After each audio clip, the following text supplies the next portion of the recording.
Hello and happy Sunday from me and my mini Botox bruise. Don't look at it. It's not there, but it's right there. Don't look at it. Don't look at it. Don't look at it. It's time for Qua, and I shall endeavor to get through as many as possible. And I'm going to go change my outfit. Jumping right in with the hard-hitting questions here. I only use Burt's Bees, original only, because I love the tingle that it gives me. And I get accused of wearing lipstick a lot, but I really just wear this, and my lips change color by temperature. I may only be 36, but I've lived a lot and seen a lot for somebody that's my age, and I've learned and realized that if you focus on how the world has wronged you, or the trials and tribulations that you've had, or the mistakes that you've made, you don't appreciate all the goodness in your life. So I try to focus on the good versus the bad. When I was competing, I would spend about 4 hours a day on the ice, and that was standard. That was as much as my body could physically handle a day. Now I will spend 1 to 2 hours a day if I'm skating and if I'm preparing for something. I'm actually starting skating again after this break this week. Because of the way we had to bubble for COVID, we didn't actually get to spend a lot of time together as competitors. So we really only saw each other on Mondays. And Nelly, who I sat next to in the balcony, was so supportive and so wonderful, so funny, and I love him. I was a guest judge on RuPaul's Drag Race. I think it was season 2, so it's still kind of niche, and not everyone watched it like they do now. But I'd been around drag before, but never really seen it in practice. And to see the illusions that these people create and the artwork that they give to the world is incredible. My professional life is based on large events and scheduling. So not knowing what the future is going to hold for us because of COVID, it's hard to make professional goals. I want the Olympics to happen. I want to go on my skating tour that I do every year in Japan. But personally, I just want to be happy. I love my whole house. I've only been a homeowner for 2 years, and about 8 years ago, I was in a financial situation where I had to decide whether to buy groceries or pay for my health insurance, that sort of thing. So every room means something to me. I don't judge my skating career on accomplishments. Yes, I went to the Olympics twice. Yes, I'm a 3-time national champion and did a bunch of great stuff in between. But what figure skating's biggest gift to me is that it showed me who I am as a person and how hard you have to work to achieve anything in this world. And it gave me my life.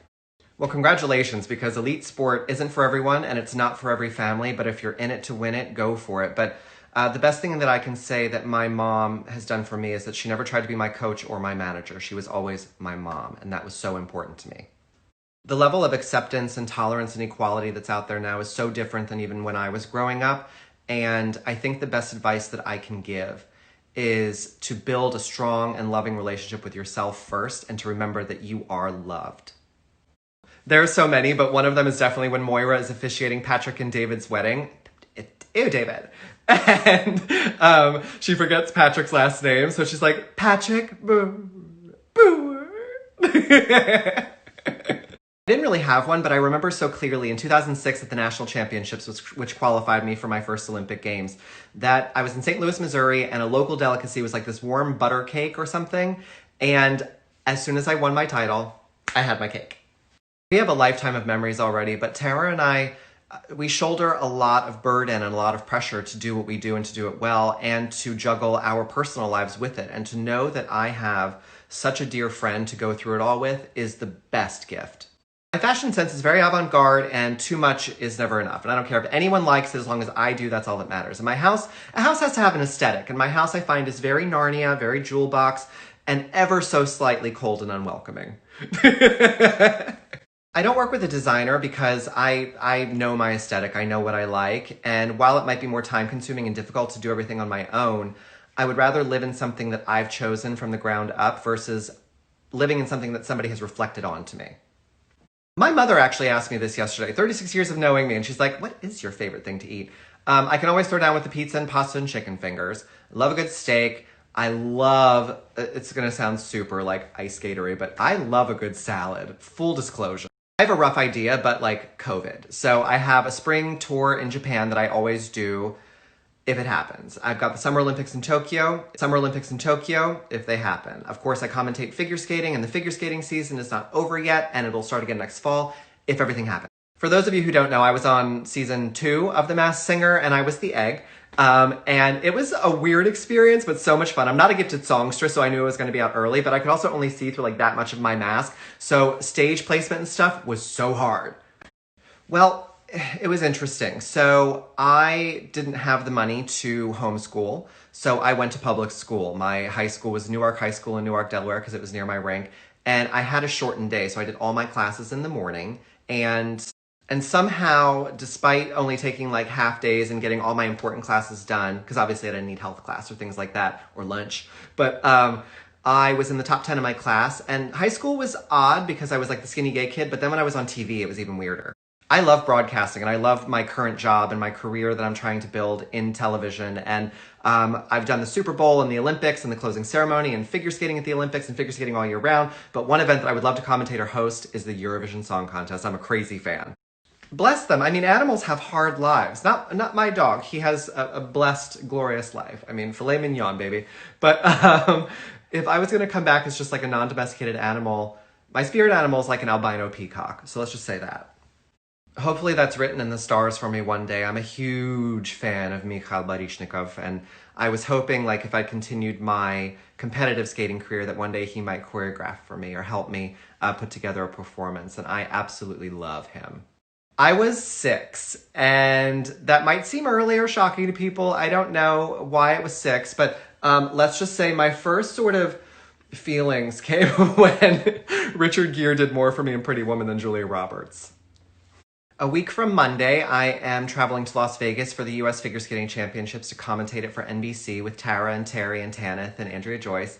And we're going to bubble and be completely safe about it, but I'm excited to go to a skating event live. At times, I'm afraid to answer questions about Russia because as soon as I do, or as soon as I speak Russian somewhere, I get a million messages or tweets that call me a traitor or a spy, which I'm neither. But I love Russia. I'd love to have a home there, but home is America. This is where I live and I love. There aren't, and it's because it would be like me coming to your office and watching you do your job. My job is the final performance. That's what I work for. So everything before that is kind of private. And also I have security issues. So I've got locked doors at my rink. Our contemporary and Viennese waltz have been my favorites since we've done them. But now looking back, I really love our foxtrot to Wonder by Shawn Mendes. I think it was just beautiful and joyous and happy.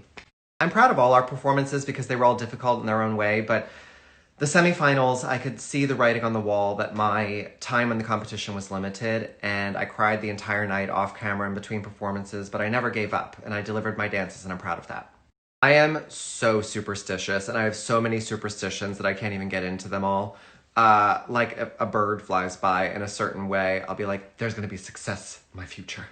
So, you know... This asks how old Tioma is. My puppy is Tioma. And I can't believe it, but he is going to be 9 in a couple of weeks. Time really flies, and he has grown into the most magnificent little man. There are 2. The first is when I won my first national title in 2004 because I came back from amazing adversity and succeeded personally and professionally. And the other is my final huge performance at the 2010 Olympic Games. It was so special. To be honest, I don't really keep a bucket list. My life has been so abnormal and has gone in such an untraditional way for my family and the people around me and the people that I've seen grow up that I don't make a list. Make a plan and God's gonna laugh at you, so I take it as it comes. Before COVID, I actually had plans to start working with a Japanese tutor so that I could learn Japanese language, to read, write, and learn it from the ground up, but obviously COVID happened. But Japanese and Icelandic are my next 2 languages. Definitely a free skate or a long program on the ice. It's like a marathon in 4 or 4.5 minutes. It requires complete concentration, complete tautness from the body, and there's nothing like it. It's so hard. I started to skate when I was 12, which is abnormally late, and the lifespan of a skater is really short, so I had a lot to learn very, very quickly. So from the start at age 12, it took me 2 years to land a triple axel. So I was 14 when I landed my first one. I'm glad that I give off the appearance of being balanced, but really I'm just a train that never stops chugging along.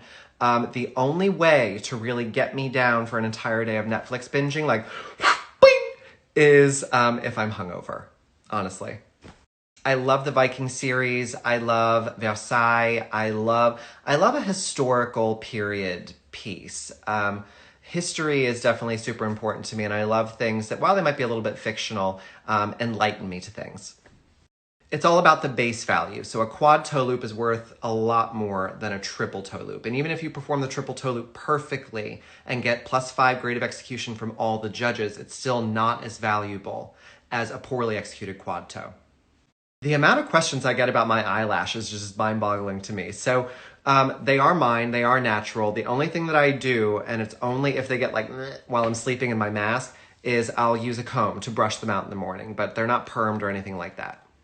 I went to Christina Aguilera's Back to Basics. I went to her strip tours, and she, to me, is just queen. Gaga, the Monster Ball tour was incredible. NSYNC, Justin Timberlake and Christina Aguilera together. And then, of course, my first concert was Ricky Martin and Jessica Simpson opened.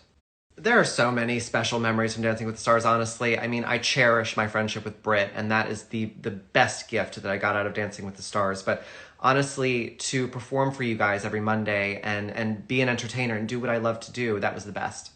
There are two pieces that I've never tired of performing, and one of them is The Dying Swan from Camille Saint-Saëns. It was my 2006 Olympic short program, and Creep, as performed by Kimberly Nicole. I love them. I do love to cook. I'm not much into baking because it's too precise and scientific, but I do love, love, love to cook, and my favorite thing to prepare is beef bourguignon. Well, favorite, and also the thing that I'm always the most proud when it's complete, and I think that's half the battle. And more butter! Before COVID-19, I probably went to Starbucks twice a day, every day. And since everything happened, I've stopped doing that as much. And I'm going maybe 3 or 4 times a week, and I always get either a non-fat latte, non-fat iced latte, or a water-free chai latte. I'm not entirely sure if you meant like active sportswear or skates and blades, but I wear a lot of Nike when I'm training, and I've always worn the same brand of skate, which is Rydell, and the same kind of blades, which are Gold Seals by John Wilson. I feel like I'd be a fabulous Victorian or like a Tsarina of the same era. I just think, the waking up for like a look and then having breakfast and then changing for lunch and then taking a nap and changing for dinner. It's very lovely. I don't do casinos or gambling or card games or anything, and I'm not judgmental about them. I would just prefer to lose my money on shoes over like a velveteen sort of table. I just think that's how I live my life, and it's better for me. Figure skating and sport saved my life and gave me a future. And I look at the way I grew up in the same way that people that dedicate their lives to school and then going to college. And my life was different, but I regret none of it. Yes, I'd say I'm going to get it. And probably I'll be required to have it for my job and to travel. So it's going to be necessary for me. But I do want frontline workers and the people that need it the most to have it before I get the opportunity. Now that I have my first house, I'm getting tired now from talking. Now that I have my first house and it was such an adventure and such an accomplishment for me, I've obviously thought about what would be next. And I've thought about New York City, Maine, and Savannah, Georgia. I generally don't, but I actually did on Dancing with the Stars. So for our J-Lo salsa, I wore a sheer onesie, and Britt and I thought my leg hair looked funny through it. So I shaved, it got very breezy. But then we were in the bottom two, I was like, I fucking shaved my legs for this. All right, guys, that's enough qua for now. I thank you very much for your submissions. I hope you enjoyed the answers as much as I've enjoyed answering them. Happy New Year, everyone, and may it be a beautiful, beautiful new week.